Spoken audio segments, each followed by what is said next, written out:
একটি ছেলে একটি মেয়েকে ভালোবাসত। কিন্তু মেয়েটি পর্দা করত।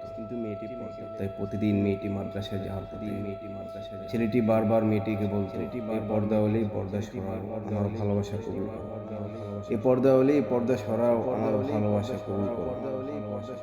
মেয়েটি জবাবে বলতো, আমি তোমাকে ভালোবাসি না, যা ইচ্ছে করো, প্রয়োজনে মরো। তাই ছেলেটি মেয়েটিকে না পাওয়ার দুঃখে ছেলেটি আত্মহত্যা করল। প্রতিদিন মাদ্রাসায় যাওয়ার পথে ছেলেটিকে আর না দেখে মেয়েটি রাস্তার পাশে এক চাচাকে জিজ্ঞেস করলো, এ চাচা, এখানে একটি ছেলে দাঁড়িয়ে থাকতো, ছেলেটি আজ কোথায়?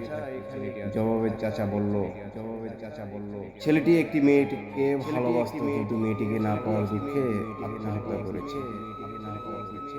কথাটি শোনার পর মেয়েটির চাচাকে বলল, চাচা, তার খবরটা কোথায়? চাচা জবাবে বলল, এই তো তোমার পাশেই আছে, রাস্তার পাশে সে শুয়ে আছে। মেয়েটি ছেলেটির কবরের পাশে গিয়ে কান্না করতে করতে বলল, এ ছেলে, আমি তোমাকে ভালোবাসি, পর্দা খুলে নিয়েছি। ছেলেটি কোনো জবাব না দেওয়াতে মেয়েটি কান্না করতে করতে আল্লাহর কাছে বলল, হে আল্লাহ, এ তোমার কেমন বিচার?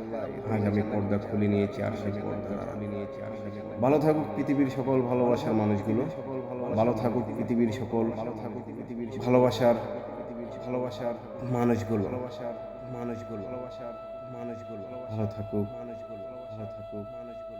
আমার পৃথিবীতে থাকা কোনো এক মায়াবতী ছিল, ভালো থাকুক সে, যেখানেই থাকুক, ভালো থাকুক, এই কামনাই করি, প্রতিনিয়ত